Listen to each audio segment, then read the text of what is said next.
Welcome movie lovers and the rest of you beautiful people out there in the world. Today I will be reviewing Marrowbone. Marrowbone, also known as El Secreto de Marrowbone, The Secret of Marrowbone, is a 2017 English-language Spanish drama horror thriller film written and directed by Sergio G. Sanchez in his directorial debut.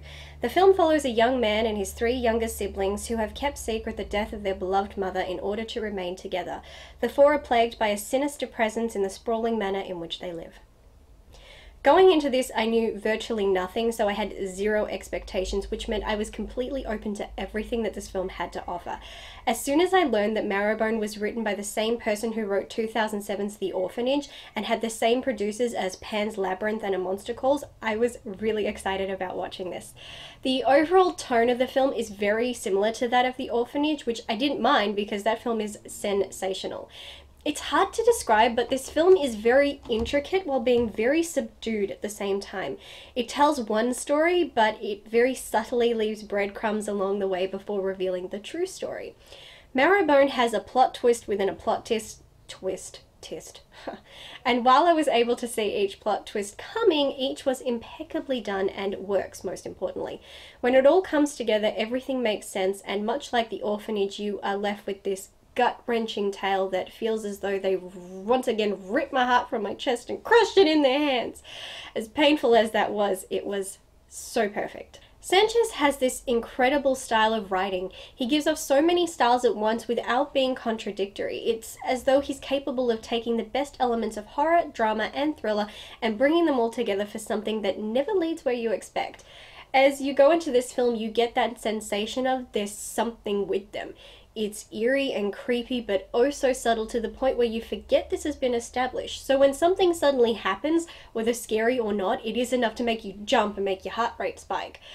Then comes in the thriller aspect, the is it or isn't it? Those little breadcrumbs start to drop that make you question what is actually going on, but they are so small if you're not paying attention, you'll miss them. There was an obvious breadcrumb I missed involving a stain patch on the ceiling, and it's not till later you realize how relevant every shot of it was. It's details like that that show every tiny detail that was worked into each screenshot has a very distinctive purpose. When you see that level of detail, it just reminds me why I love cinema. Lastly, you have the best parts of drama, and that is how painfully real a story can be. The film almost tricks you into thinking it has supernatural elements, but when all is revealed, all you're left with is a tragic reality. On one hand, I find that revealed to be brilliant. On the other hand, it's so tragic I can't handle it on an emotional level and almost wish the supernatural was involved. The performances in this film are completely solid. We have George McKay, who plays the eldest child, Jack. His performance was a standout because compared to the others, there are more complexities to his character, and witnessing the subtle choices in his performance that hint at what's going on was quite impressive. Charlie Heaton, who plays the second eldest son, Billy, was really good too. It was that perfect balance of a teenager dealing with two strong opposing emotions, those being anger and fear. Mia Goth plays Sister Jane, another performance I can't fault. She stands out from the others because not only is she the maternal figure after the death of their mother, but she is a very traumatized young girl who at the end of the day is riddled with guilt due to a very strong moral center. Then we have the young child, Sam, played by Matthew Stagg, a happy, full-of-life young boy who doesn't quite understand everything that's going on around him, so he is used to lead the audience in certain directions, which is very clever. Another character who is not introduced until much later is Simon Fairbairn, played by Tom Fisher. He is the Marrowbone children's father. His performance was bone-chillingly remarkable. He was able to convey so much and truly frighten me without uttering a single word of dialogue.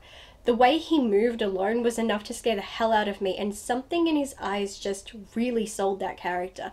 You just knew from looking at him, this is someone you should fear, and you don't need him to say anything to know that. A couple secondary characters are Allie, played by Enya Taylor-Joy, and Tom, played by Kyle Sola. Now, while both were performed impeccably, I wasn't as impressed with how they were written.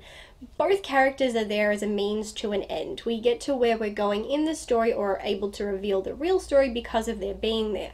But every other scene they are in feels detached from the rest of the story and lacks any real significance.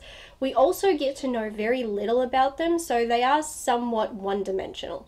I still understand their purpose, I just wish everything up until that purpose had them being used better.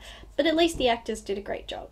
In the past, I have stated that one of the elements I believe that makes a great horror film is the use of specific sound cues or sometimes an absence of sound. This film utilizes both these techniques at a level of genius. There is a very carefully chosen sound that is heard throughout the film and it is enough to make the hairs on the back of your neck stand on end. For most of the movie, you think you know what it is, but you don't really understand it until the end. The best part of the reveal is that it even explains how the sound came to be, and once you know that, you can truly appreciate how brilliant this choice was. Because of focusing on this one sound trick, the movie abstains from a lot of additional sound, which makes everything even more perfect. All these choices are so subtle, and one may think, oh, that's just lazy, but it's not. It's meticulous and well thought out. Marrowbone is set in the late 1960s, and where I feel this film failed is in its depiction of that era.